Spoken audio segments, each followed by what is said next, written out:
જય શ્રી અંબે મિત્રો, કેમ છો તમે બધા? આશા કરું છું કે તમે બધા મજામાં જ હશો. આજે મિત્રો આપણે પહોંચી ગયા છીએ માં અંબાના મંદિરે અંબાજી. તો મિત્રો આજના વિડીયોમાં તમે અંબાજી કેવી રીતે પહોંચી શકો છો, અંબાજીમાં મિત્રો તમે ક્યાં રોકાઈ શકો છો, જમવાની મિત્રો શું શું સુવિધા છે, અને મિત્રો અંબાજી મંદિરનો ઇતિહાસ પણ જાણીશું.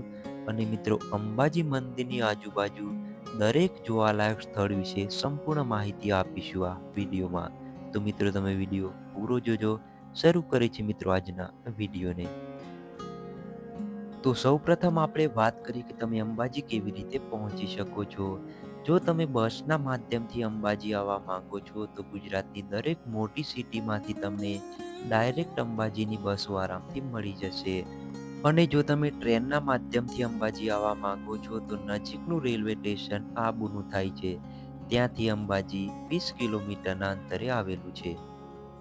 અંબાજીમાં મિત્રો ભોજનની વાત કરીએ તો મિત્રો મંદિરથી નજીકમાં જ અહીંયા નિઃશુલ્ક ભોજનાલય પણ આવેલું છે.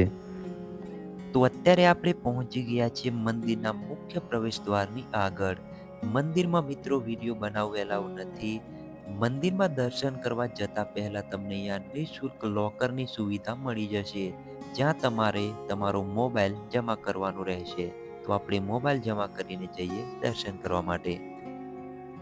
અને મિત્રો અંબાજીમાં મુખ્ય બે મંદિર આવેલા છે, જ્યાં આપણે મિત્રો દર્શન કરીને આવ્યા ત્યાં પવિત્ર યંત્રની પૂજા કરવામાં આવી છે. ત્યાં તમને કોઈ મૂર્તિ જોવા નહીં મળે. અને મિત્રો ગબ્બર પર તમને અખંડ જ્યોતના દર્શન થશે, જ્યાંમાં અંબા સાક્ષાત બિરાજમાન છે. મંદિરમાં દર્શન કરીને હવે આપણે નીકળી ગયા છે ગબ્બર પર જવા માટે. મંદિરથી ગબ્બરનું અંતર 4 કિલોમીટર જેટલું થાય છે. તો મંદિરમાં દર્શન કરીને તમે બહાર આવશો એટલે તમને અહીંયા રિક્ષાઓ જોવા મળશે. તો રિક્ષામાં 20 રૂપિયા ભાડું થશે. તમને ઉતારી દેશે આ રિક્ષા ગબ્બર સુધી. અંબાજી મંદિરથી ગબ્બર સુધી તમે પ્રકૃતિને નિહાળતા નિહાળતા ક્યારે ગબ્બર સુધી પહોંચી જશો તમને ખબર પણ નહીં પડે. તો મિત્રો આપણે મંદિરથી 15 થી 20 મિનિટના અંદર જ મિત્રો આપણે પહોંચી ગયા છે ગબ્બરે. હવે ગબ્બર ઉપર જવા માટે તમારી પાસે બે ઓપ્શન છે. તમે ઉડન ખટોલાથી જઈ શકો છો અને તમે 999 સીડી ચડીને જઈ શકો છો. તો તમે ઉડન ખટોલાથી જવા માંગો છો તો આ છે પ્રાઇસની પૂરી ડિટેલ, તમે સ્ક્રીનશોટ પણ લઈ શકો છો. તો મિત્રો આપણે જવાના છીએ 999 સીડીઓ ચડીને. તો મિત્રો વિડીયોમાં કન્ટિન્યુ જોડાયેલા રહો. કરીએ આપણે સાથે મળીને અખંડ જ્યોતના દર્શન. તો મિત્રો જો તમે 51 શક્તિપીઠના દર્શન કરવા માંગો છો તો અહીંયાથી જવાય છે 51 શક્તિપીઠના દર્શન કરવા માટે. મિત્રો ગબ્બરની ચારે બાજુ આવેલા છે આ શક્તિપીઠ. તો મિત્રો ઘણા શક્તિપીઠ આપણા આઉટ ઓફ કન્ટ્રીમાં પણ આવેલા છે. તો મિત્રો માણસ આ જીવન દરમિયાન જો આ દરેક શક્તિપીઠ ના ફરી શકે તો મિત્રો અંબાજીમાં એક જ જગ્યાએ તમને મિત્રો આરામથી 51 શક્તિપીઠના દર્શન થાય તેવું આયોજન મિત્રો અહીંયા કરવામાં આવેલું છે. તો તમે આવો તો 51 શક્તિપીઠના દર્શન જરૂરથી કરજો. અને મિત્રો આ 51 શક્તિપીઠ કેવી રીતે બન્યા તેના ઇતિહાસની વાત કરીએ તો જ્યારે રાજા દક્ષ એટલે કે ભગવાન શિવજીના સસરા જ્યારે યજ્ઞ કરી રહ્યા હતા ત્યારે તે યજ્ઞમાં ભગવાન શિવજીને ન બોલાવ્યા. તો તેનાથી અપમાનિત માતા સતી એટલે કે ભગવાન શિવજીના પત્ની પોતાની જાતને આ હવન કુંડમાં હોમી દે છે. અને આ મૃત શરીર લઈને ભગવાન શિવજી બ્રહ્માંડમાં તાંડવ મચાવી રહ્યા હતા. અને મિત્રો એવું કહેવાય છે કે જો આ તાંડવ ચાલુ રહ્યો તો શાયદ સૃષ્ટિનો નાશ પણ થઈ શકતો હતો.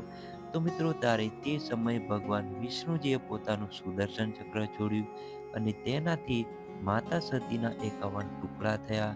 અને આ ટુકડા જ્યાં જ્યાં મિત્રો પડ્યા ત્યાં ત્યાં મિત્રો 51 શક્તિપીઠ બન્યા. તો મિત્રો અંબાજીમાં સતી માતાનું હૃદય પડ્યું હોવાનું માનવામાં આવે છે.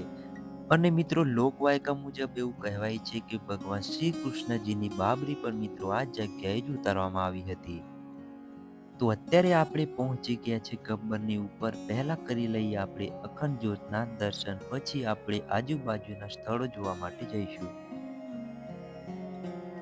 તો અત્યારે આપણે પહોંચી ગયા છે મુખ્ય મંદિરથી 7 કિલોમીટરના અંતરે આવેલ કોટેશ્વર મહાદેવ મંદિરે. તો સૌ પ્રથમ વાત કરીએ તમે અહીંયા કેવી રીતે પહોંચી શકો છો. તો તમને અંબાજીથી રિક્ષા મળી જશે, 20 રૂપિયા ભાડું થશે, તમને પહોંચાડી દેશે કોટેશ્વર મહાદેવ મંદિરે. અને તમે તમારું પર્સનલ વાહન લઈને પણ અહીંયા આવી શકો છો. કોટેશ્વર મંદિરની બિલકુલ બાજુમાં જ તમને જોવા મળશે સરસ્વતી માતાજીની ગુફા. ત્યાં તમને મિત્રો સરસ્વતી માના દર્શન પણ થશે. તો ચાલો આપણે પહેલા જઈએ તે ગુફામાં. કોટેશ્વર મહાદેવ મંદિરે તમને એક ગૌમુખ જોવા મળશે, જેમાં અવિરત પાણી આવતું જોવા મળશે. અને ત્યાં તમને એક શિવલિંગ જોવા મળશે અને સરસ્વતી માતાજીની મૂર્તિ પણ જોવા મળશે. તો તમે અંબાજી આવો તો આ જગ્યા પર જરૂરથી આવજો. અને મિત્રો આ અવિરત આવતા પાણીને ગૌમુખ એટલા માટે કહેવામાં આવે છે કે મિત્રો ગાયના મુખમાંથી અહીંયા પાણી આવે છે. અને મિત્રો અંબાજીને પવિત્ર યાત્રાધામ અને શક્તિપીઠ તરીકે પ્રસિદ્ધ અંબાજી હવે માત્ર ધાર્મિક આસ્થા જ નહીં, પરંતુ તેની ધરતીમાંથી નીકળતું શુદ્ધ સફેદ માર્બલ માટે પણ વિશ્વમાં આગવી ઓળખ મેળવી છે. અંબાજી વિસ્તારના માર્બલને ભારત સરકારે જીઆઈ ટેગ તરીકે માન્યતા આપી છે. તો મિત્રો તમને અંબાજીમાં અહીંયા મોટા પાયે માર્બલનું કામ થતું જોવા મળશે. તો અત્યારે આપણે પહોંચી ગયા છે મુખ્ય મંદિરથી 2 કિલોમીટરના અંતરે આવેલું કામાક્ષી મંદિરે. આ મંદિર તમને સાઉથ ઇન્ડિયન સ્ટાઇલમાં બનેલું જોવા મળશે. મંદિરમાં વિડીયો બનાવવો એલાઉ નથી, પણ મિત્રો તમને મંદિર વિશે માહિતી આપું તો મિત્રો આજુબાજુ તમને જે નાના મંદિરો જોવા મળે છે તે છે 51 શક્તિપીઠ. તો તમે અંબાજી આવો તો અહીંયા દર્શન કરવા માટે જરૂરથી આવજો. અત્યારે આપણે પહોંચી ગયા છે મુખ્ય મંદિરથી 1 કિલોમીટરના અંતરે આવેલું માંગલ્ય વન જોવા માટે. તો માંગલ્ય વનમાં આવવાનો ટાઈમની વાત કરીએ તો સવારે 8 વાગ્યાથી 12 વાગ્યા સુધી અને પછી બપોરે 2 વાગ્યાથી 6 વાગ્યા સુધી. ગુજરાત સરકાર દ્વારા વન મહોત્સવ અંતર્ગત જે સાંસ્કૃતિક વનો બનાવવામાં આવે છે તેમાંનું 23 વનોમાંથી એક વન છે આ માંગલ્ય વન. તો આ માંગલ્ય વન બીજા નંબરનું સાંસ્કૃતિક વન છે, જે 2005માં બનાવવામાં આવ્યું હતું.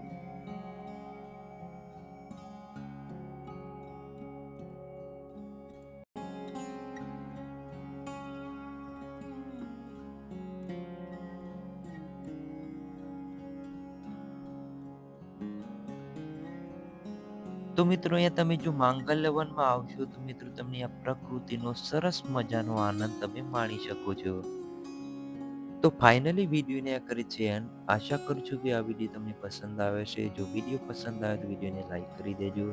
ચેનલમાં ન હોય તો ચેનલને સબસ્ક્રાઇબ કરી બાજુમાં આપેલું ઘંટડીનું બટન દબાવી દેજો. મળીએ છે આવા જ એક વિડીયો સાથે. ત્યાં સુધી આવજો. જય હિન્દ, જય જય કરી ગુજરાત, જય મા અંબે.